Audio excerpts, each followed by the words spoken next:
കൃത്യമായിട്ട് പറഞ്ഞു കഴിഞ്ഞാൽ 242 പേരുമായിട്ട് യാത്ര ആരംഭിച്ച വിമാനം ഏകദേശം 600 അടി ഉയരത്തിൽ 30 സെക്കൻഡ് മാത്രം യാത്ര ചെയ്തിട്ട് തകർന്നു വീഴുകയാണ് ഉണ്ടായത്.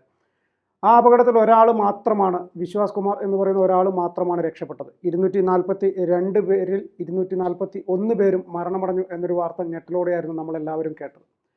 അതിൽ മലയാളിയായ പത്തനംതിട്ട സ്വദേശിനി രഞ്ജിത നായരും അതിൽ ഉൾപ്പെട്ടിരുന്നു എന്നൊരു വാർത്ത നമുക്കേറെ സങ്കടം ഉണ്ടാക്കുന്ന ഒരു കാര്യമാണ്. പക്ഷേ ഇപ്പോഴത്തെ അവസ്ഥ എന്ന് പറഞ്ഞു കഴിഞ്ഞാൽ DNA പരിശോധനാ ഫലങ്ങളിൽ പോലും രഞ്ജിതയുടെ മൃതദേഹം ഏതാണ് എന്ന് ഇതുവരെ തിരിച്ചറിയാൻ സാധിച്ചിട്ടില്ല എന്ന ദുഃഖകരമായ വാർത്തയാണ് ആ കുടുംബത്തെ തേടി വന്നിരിക്കുന്നത്. ഇന്നലെ വരെ 247 പേര്, അതായത് വിമാനത്തിലുണ്ടായിരുന്നവരും അതിനു പുറമെ ആ മെഡിക്കൽ കോളേജ് ബിൽഡിങ്ങിലുണ്ടായിരുന്ന സ്റ്റുഡൻസും ഡോക്ടർമാരും അവിടെ ക്യാൻറ്റീനിലുണ്ടായിരുന്ന ആളുകളും ഉൾപ്പെടെ അപകടത്തിൽപ്പെട്ടിരുന്നു എന്നൊരു വാർത്ത നമുക്കറിയാം. അതിൽ 247 പേര് മരിച്ചു എന്ന ഔദ്യോഗിക കണക്കുണ്ട്.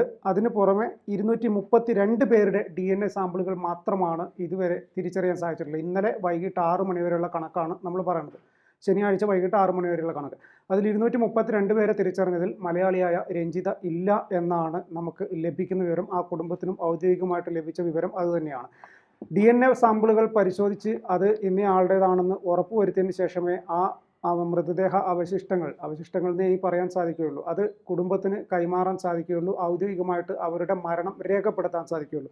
ഇപ്പോൾ രഞ്ജിതയുടെ സഹോദരനായിട്ടുള്ള രതീഷ് ജി നായർ, അദ്ദേഹവും ഒരു ബന്ധുവും കഴിഞ്ഞ കുറേ ദിവസങ്ങളായിട്ട് അഹമ്മദാബാദിലുണ്ട്. രഞ്ജിതയുടെ DNA സാമ്പിൾ ചെയ്യാൻ വേണ്ടി അവർ ശേഖരിച്ചിട്ടുണ്ട്. പക്ഷേ DNA സാമ്പിളിങ്ങിൽ ഇതുവരെയും പരിശോധന നടത്തിയതിൽ രഞ്ജിതയുടെ മൃതദേഹം കണ്ടെത്താൻ സാധിച്ചിട്ടില്ല എന്ന ദുഃഖകരമായൊരു വാർത്തയാണ് ഇന്നലെ വൈകുന്നേരം അവസാനമായിട്ടും ലഭിച്ചിരിക്കുന്നത്.